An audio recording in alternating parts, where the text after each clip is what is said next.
Hey guys, Jessica here. So today we're going to talk about the Momcozy M5.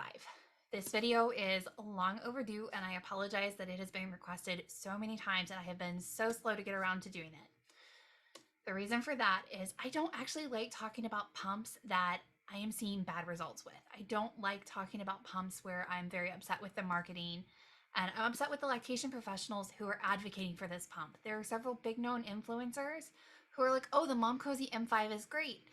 But then they also give the caveat on their platform, oh, we should only pump once or twice. Well, yeah, you should only pump once or twice with this pump because it could kill your supply. I'm going to link a video below and a blog below that talks about pump technology that's pushing and not pulling. These pumps are not stimulating nipples in the typical way, and it has some implications long term for tanking the supply. This is our leading culprit in that. This is a supply killer in my experience. Most moms get the Momcozy M5 and they think life is grand. They have elastic nipples. These little inserts are going to be worn like a inner tube and they're going to very quickly change their tune on that because they are not going to be super happy when their nipple mushrooms out of the back of this because it does pull. The pump is not pulling. It's just not pulling the way it needs to. So these inserts are, honestly, they're stupid short. I don't know what human lactating nipple they looked at when they came up with this design, and I do not know how their beta testers did not like revolt when they got this. This is embarrassingly short. It's not long enough for the average nipple. It's not safe. I do not recommend using this. We have had some luck with vegetal inserts or very short inserts to make this work. We have had a little bit of luck with legendary inserts, but it's been very hit or miss because this tunnel is awkwardly short and they had to leave a lot of room. Let me turn this on so you can see how much this backflow protector moves. So this back here that's moving is the diaphragm. It moves more, about 2 to 3 times as much as the average diaphragm does, which is part of where it gets that push. So when this very flexible diaphragm collapses, it pushes back into the tissue. So that sensation is transferred into the breast tissue like it's shoving against you repeatedly. The flange does make it semi-comfortable. If this had a little bit longer insert, so I didn't think it was a safety concern as well, we'd probably see better results and I might have a slightly better opinion. Not by much though, because most moms get this. It's working really well because it has decent cycle speeds and it has really good micro vibration technology. I'm really hoping that we will see this micro vibration technology that they used show up in other pumps that are a little bit sturdier and more reliable. These pumps are also dying, which is almost like a brand hallmark of Momcozy at this point. Dead hubs as far as the eye can see. We have a lot of moms who consistently come in about 6 to 12 weeks after using their hubs. Their hubs are dead, and we don't know why. It wasn't used inappropriately. It was charged with the charger from Momcozy. They didn't do anything to cause it. And Momcozy's warranty coverage is not great. I will say I did manage after 2 very frustrating phone calls where they denied the warranty coverage and made every excuse under the sun, including that Hawaii was not in the United States, which I have checked. It is still a state. They just did not think it was a state. It was really frustrating phone calls, by the way. I ended up emailing them. When I emailed them with my 2 dead hubs, they were like, oh, yeah, we can get that taken care of. I sent them a video. It was rather painless and quick, about 48 hours. And they're like, yeah, we're sending you a replacement. It then took 4.5 weeks to get here, which is, I mean, yes, I'm on an island, so there's a little bit of delayed shipping time, but also that's a little crazy to expect me to wait for a replacement pump.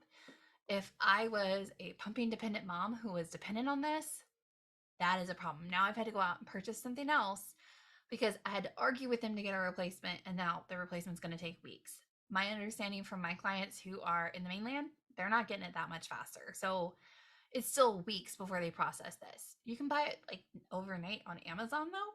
So that's what a lot of moms who are doing who are dependent on it is they're just buying multiple Momcozy pumps because they need it. They don't know what else will work for them. They know this works. So they just keep giving them money.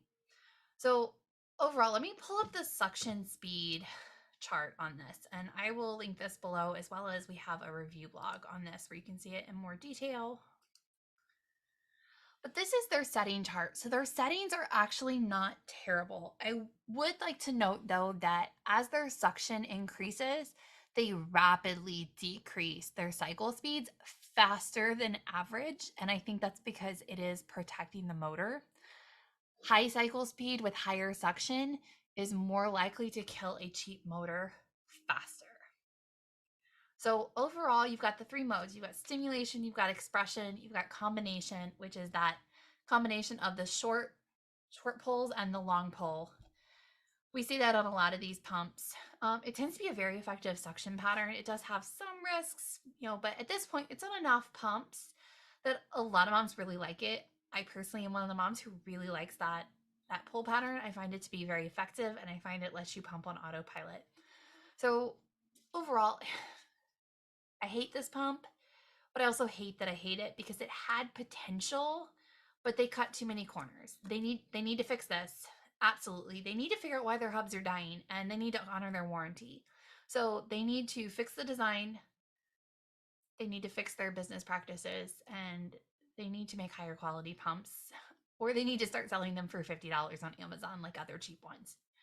But they're really kind of creeping up there in price, and they're creeping into durable medical companies, which in my mind, if you think your pump is worthy of being covered by somebody's medical insurance company, you need to up your game and you need to produce a high quality product, because cheap pumps that use up people's insurance benefits is infuriating and unacceptable. So my recommendation for this pump, if you don't respond to other wearables, if you cannot use another wearable, if you find that, that pull of a standard pump is painful and you are not trying to use this as your primary pump, and you're okay knowing that it's a gamble because Momcozy may or may not cover their warranty, sure, it's not the worst pump out there. I would probably choose this over Medela MaxFlow.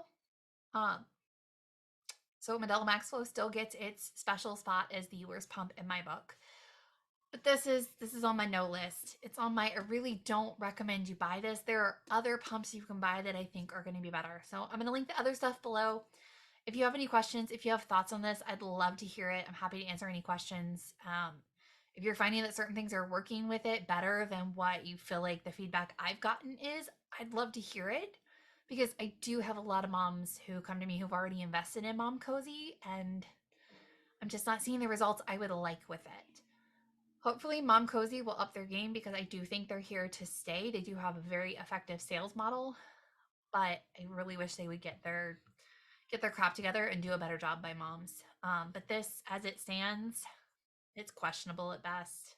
I wish I had a better or more favorable review on it, but I just don't. So let me know what your thoughts are.